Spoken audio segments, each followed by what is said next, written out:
Kami dari kelompok 4 ingin mempresentasikan tentang masalah ekonomi global.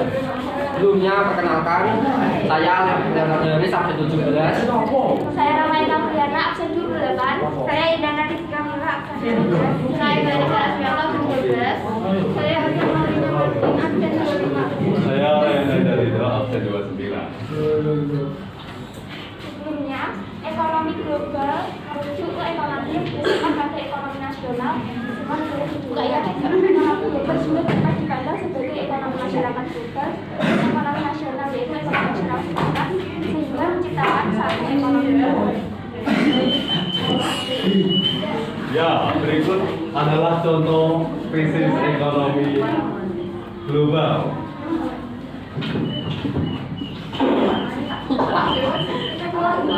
Stimulus fiskal dan reconstruction spending pada peningkatan pajak konsumsi diperkirakan akan memperlambat pertumbuhan ekonomi dari 2% pada 2013 menjadi 1,25% pada tahun 2014. Ekonomi Amerika Serikat 2014 diperkirakan akan lebih stabil, di mana permintaan domestik swasta akan meningkat antara lain melalui perusahaan kredit rumah yang mengalami pertumbuhan positif.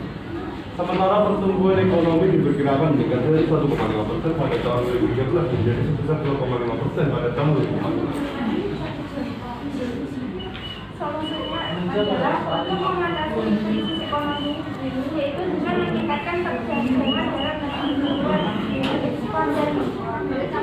sehingga pemerintah domestik meningkatkan dan dapat menambah pendapatan negara.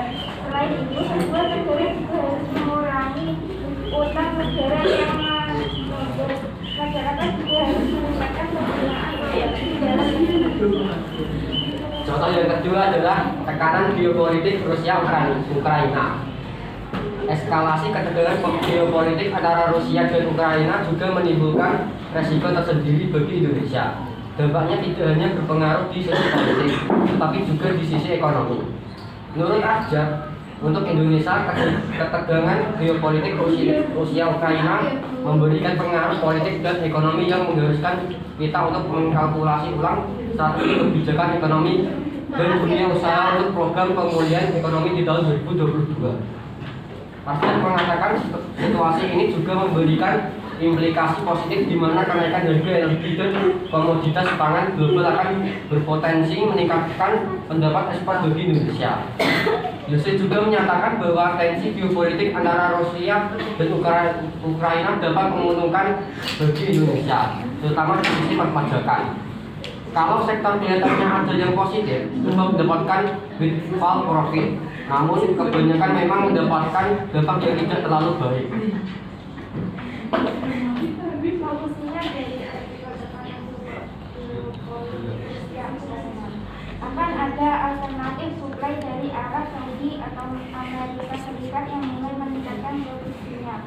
Dengan demikian, harga minyak meski masih tinggi tetapi sudah jauh di bawah dari titik paling jauh. Contoh yang ketiga adalah dampak globalisasi terhadap pertumbuhan, kemiskinan, dan ketimpangan. Globalisasi membuat lalu lintas sumber daya antar negara menjadi hal yang mudah. Dan kemajuan teknologi membuat alokasi sumber daya menjadi efisien. Perpindahan produksi ini secara tidak langsung meningkatkan perekonomian negara tujuannya karena perpindahan produksi berarti kenaikan lapangan pekerjaan yang tersedia dan juga naiknya pendapatan nasional. Globalisasi tidak hanya mampu meningkatkan pertumbuhan ekonomi, sehingga kita dapat menduga bahwa dampak globalisasi terhadap pertumbuhan ekonomi adalah positif.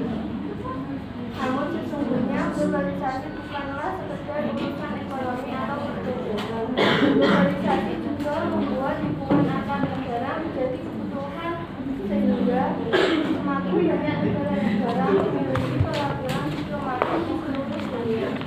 Untuk solusinya, pemerintah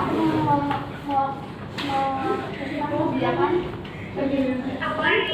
pendapatan melalui pajak dan subsidi serta memperluas kuat dan bersama untuk meningkatkan keterampilan bagi masyarakat yang bekerja di sekitar yang berkompetisi dengan impor untuk mengurangi dampak negatif masyarakat yang terkena globalisasi dan memperlancar perdagangan dan investasi antara negara serta mengurangi hambatan negara. Sekian dari presentasi kelompok kami. Apakah ada yang mau ditanyakan? Tidak Kak, sampun jelas. Kita akhiri presentasi dari kelompok kami. Terima kasih. Wassalamualaikum warahmatullahi wabarakatuh. Waalaikumsalam warahmatullahi wabarakatuh.